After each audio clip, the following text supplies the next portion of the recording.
Welcome to the Three Martini Lunch. Grab a stool next to Greg Columbus of Radio America and Jim Garrity of National Review.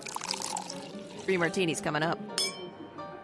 Welcome back to another episode of Three Martini Lunch. I am sitting in for Greg. My name is Craig, which I try to make it as easy as possible as I could on Jim. How are you doing, buddy? Craig, well, thank you very much for joining us. Thanks for your debut as a guest co-host, and fun game for listeners. How many times will Jim call Craig Greg, and how often will he say it fast enough so that it sounds like the same name and nobody notices? Nice. If this is a drinking game, I hope we don't kill anybody. So just good luck out there. We have three different topics to get to. We have the good, we have the bad, we have the ugly. Let's start with the good. I like this quite a bit as far as a reaction to something going on in the world. When you're talking about the fighting between Iran and Israel, I've been a proponent quite a while, and I'm not sure about your opinions exactly, Jim, that Israel has been doing the right thing by continuing to try to defeat Hamas. And in this moment, at this time, because of the complete decimation of Hamas and because of Hezbollah being a weakened force, I think Israel is in a great position to deal with a more aggressive Iran. So for all the arguments, all the back and forth of what they should do, what they shouldn't do, they are in a uniquely more powerful position than they would have been in had they stood down much sooner. But nonetheless, I think the Wall Street Journal and others are detailing their opinions on this. Jim, how do you feel about the latest in the war in the Middle East? Well, it's the lead top of the page front page story in today's Wall Street Journal, both the print edition and on the website. And in a way, it's some of the best news we've seen for U.S. foreign policy in many years. Israel's success in degrading the two militant organizations, Hamas and Hezbollah, quote, has set the stage for a potentially bigger hit. And they quote the former Israeli Prime Minister Naftali Bennett, Hezbollah and Hamas are paralyzed temporarily, and Iran is exposed. Right now, they're naked. They don't have the ability to protect themselves. Israel has the greatest opportunity in 50 years to change the face of the Middle East. Now, we don't know exactly what form that Israeli retaliation is going to come. It may target nuclear facilities. It may target oil facilities. It may, I strongly suspect, would target the leadership of Iran. Sure. But the fact that Iran does not have this leverage that they've had for decades of saying, if you take a shot at us, we've got Hamas, they can attack from one direction. We've got Hezbollah, they can launch rockets from another direction, and we can make life miserable. Iran, earlier this week, sent all those rockets, and the damage was really minimal. A handful did get through. Thankfully, no serious casualties. And look, that would seem to be, if not the best punch Iran has to throw, one of their best punches. So we will see what happens. But one of the great ironies is that several of America's enemies, they're not destroyed, but they are significantly weakened. The term decimated is getting thrown around there. And great irony, we did help shoot down some of those rockets that Iran launched earlier the week. But beyond that, this has not been us. This has all been Israel. And the world's a safer place for what they're doing. Yeah, to your point, not only has it not been us, but there has been a lot of discussion back home as to encouraging Israel to do something different than what they've been doing so far. And I know loss of life is horrendous, and I know that you're supposed to do everything you can to mitigate the loss of life. Who is responsible for that loss of life sometimes gets confusing, because if Hezbollah or Hamas is unwilling to protect its own people, there might be more casualties than a different conflict. But nonetheless, as you said, all of this together leads us to a place where Israel is in a position of strength. Will there be some desire for them to be pulled back now by the surrounding forces and told not to strike as hard as they're capable of striking? Well, we've already heard President Biden say that he does not think that Israel should strike Iran's nuclear facilities. I think his similar comment, he wanted it to be proportionate. Now, people pointed out that Iran launched minimum 200, various ballistic missiles and rockets. So that if you're going to be proportionate, that still gives you a lot of options. But that said, ideally, if you want to deter someone, you want your No, we're going to give you a wildly disproportionate response. If you punch me, I will punch you back 100 times. Like that kind of sense of this is, Biden does not understand deterrence at all. This will not be the last time in this podcast we criticize President Biden, just a heads up. It just is a frustrating pattern in the Middle East. Thankfully, Israel is still getting the job done, but it's kind of infuriating to see an administration that just doesn't want to lend all the hands that it possibly could. It's interesting, and I know that you usually have audio pieces, and I should have prepped more for this, but there was a quote just the other day about how strong the United States has struck back when they've been attacked, whether it's Pearl Harbor or whether it's the attack on 9/11. we decimated our enemies quite quickly. Now, granted, the exit of Afghanistan was horrendous, but nonetheless, that action early and often usually prevents in a long-term, all-out war. That sounds like what you're saying Israel should probably be contemplating doing, and the United States is going to be pushing against it, and yet it's exactly what we would do if we were in their position. Yeah, we expect others to behave by different, lesser standards than we do. All right, we can move on to our second topic in our 3 Martini lunch, the bad. He's got to be some form of a mobster. I just feel like he's got to be. The guy is Harold Daggett. He is the president of the Longshoremen's Union, and he's interesting in the amount of rings he has, the necklaces he wears, and then also the stuff he says. He doesn't seem to care at all about shutting down our society entirely. I don't know where you want to go specifically with this. We do have some audio we could play, too, about him almost taking joy in believing that he could cripple the United States economy. Why don't we dive right into that? All right, here we go. Let's play that first. Let me explain something to you. These people today don't know what a strike is. Right. When my men hit the streets, from Maine to Texas, every single port will lock down. You know what's going to happen? I'll tell you. First week, be all over the news every night, boom, boom. Second week, guys who sell cars can't sell cars because the cars ain't coming in off the ships. They get laid off. Third week, malls start closing down. They can't get the goods from China. They can't sell clothes. They can't do this. Everything in the United States comes on a ship. They go out of business. Construction workers get laid off because the materials aren't coming in. The steel's not coming in. The lumber's not coming in. They lose their job. I can stop for 1 second. I know there's more to get to because there's a big hit there. But honestly, if he were reading me like a bedtime story, I'd go to bed with nightmares. I don't know how you feel about that. That's the most terrifying, look, this is what's going to happen version of speaking. Craig, I look forward to Daggett's appearance on this Sunday's upcoming episode of HBO's The Penguin. Absolutely. Also, tight cast too much. Yeah, you mentioned the ring, the necklace, all that kind of stuff. Uh-huh. I just got a message. Liberace said that's a bit much. Pull it back just a bit. So this is a bad martini on multiple levels. It is very bad for everyone who's responding from the hurricane down in the south. This is not the time for severe economic dislocation. Thankfully, most of the hurricane relief supplies are already off the ships, but nonetheless, this is one more interruption to the flow. It is bad for the country. You've already seen some. I write about this in today's Morning Jolt newsletter. You've already seen some panic buying.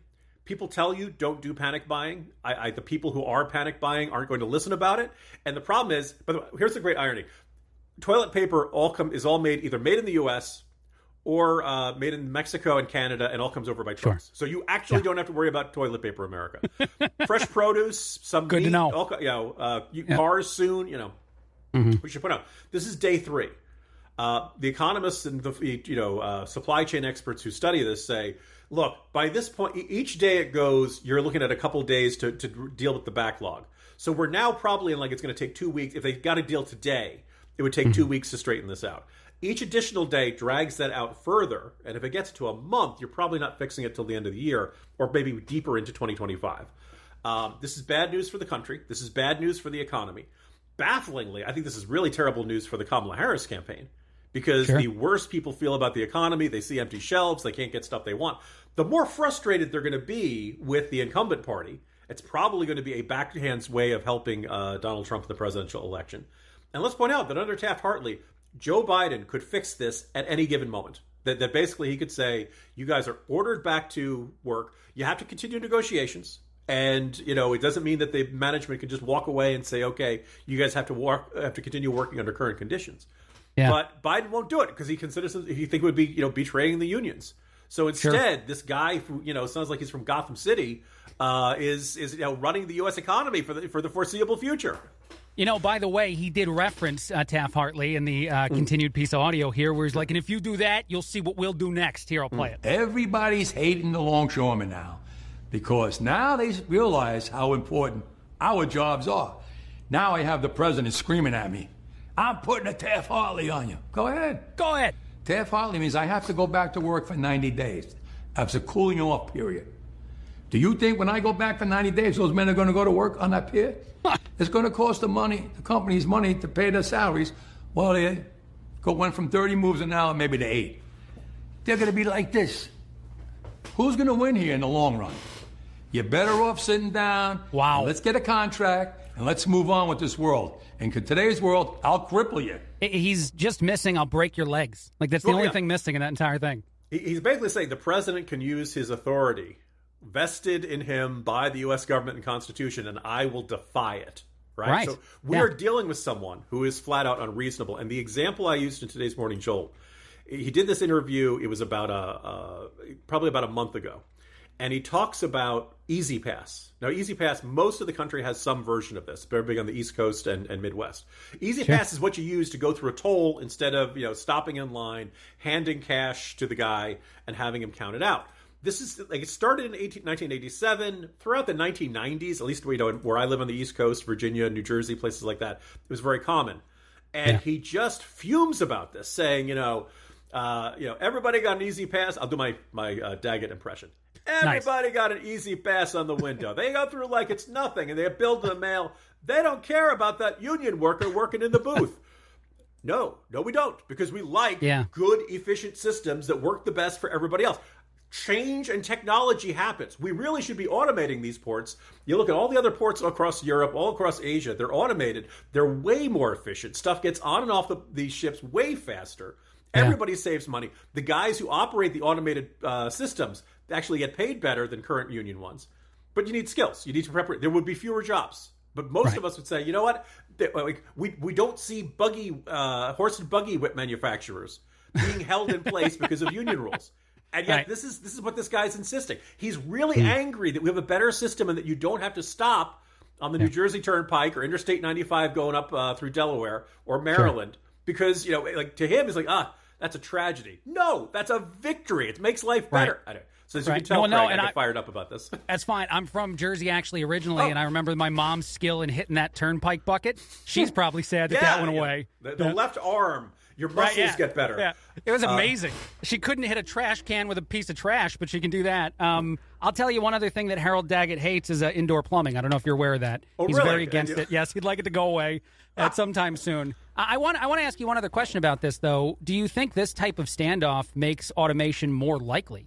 I mean, they're going to put themselves in a situation. They're going to win. No one's going to roll out the robots tomorrow. But as far as a prevention mechanism of this type of stance in the future, I'd be developing that technology a tad more behind the scenes if I could. Every time there is an increase in the minimum wage, fast food companies like McDonald's look to more ways to automate their operations. You order from the kiosk. Later in that interview, Daggett complains about the automated checkout at CVS and drugstores and places like that.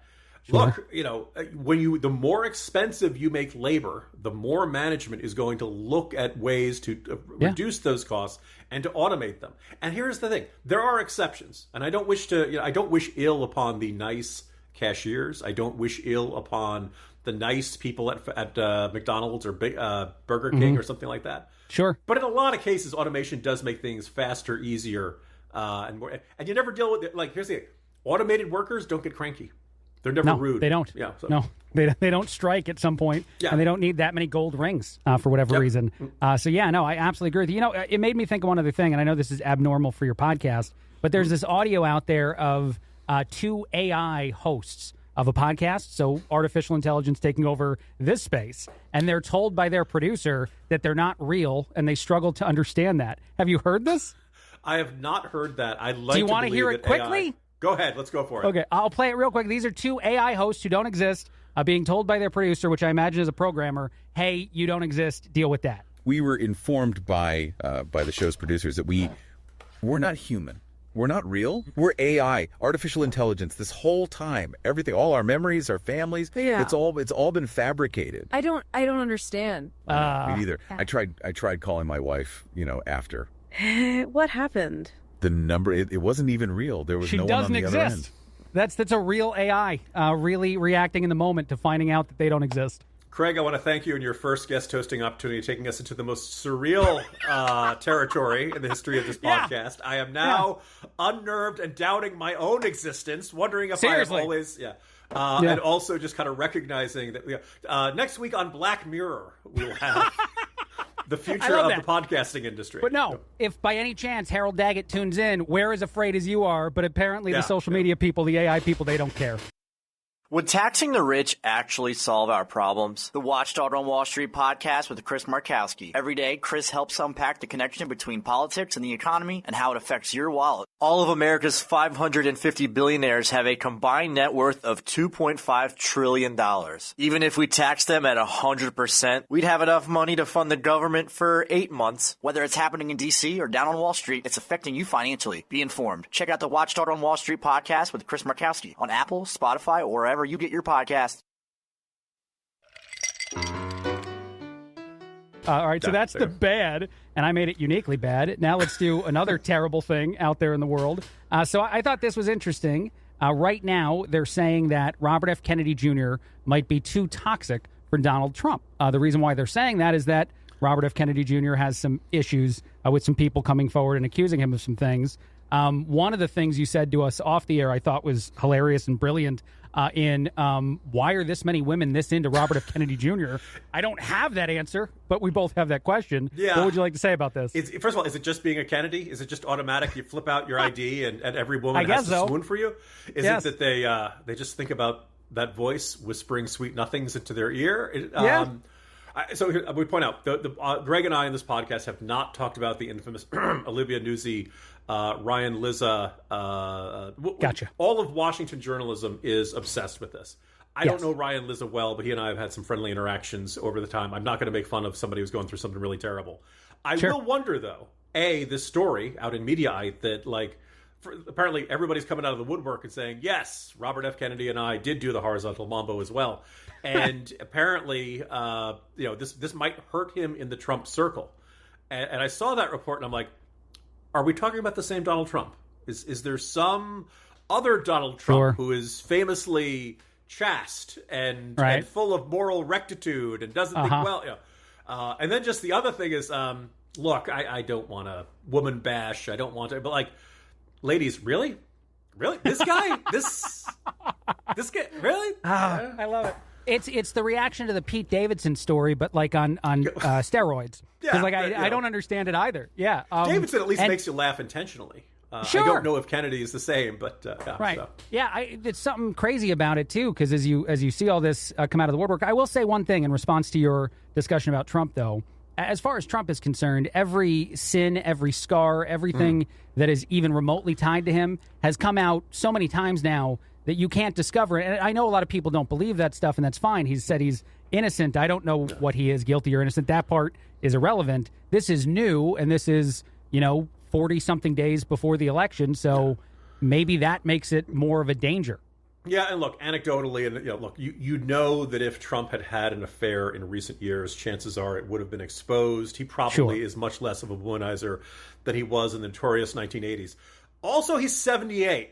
So my guess is you're doing a little bit less skirt chasing as you approach your octogenarian years than otherwise. But yeah, just the idea that RF Kennedy, like everything else, RF Kennedy, the bear cub, the whale carcass, it's all brain worm. You notice, by the way, it's like a zoo all around, right? Like literal and metaphorical zoo around there.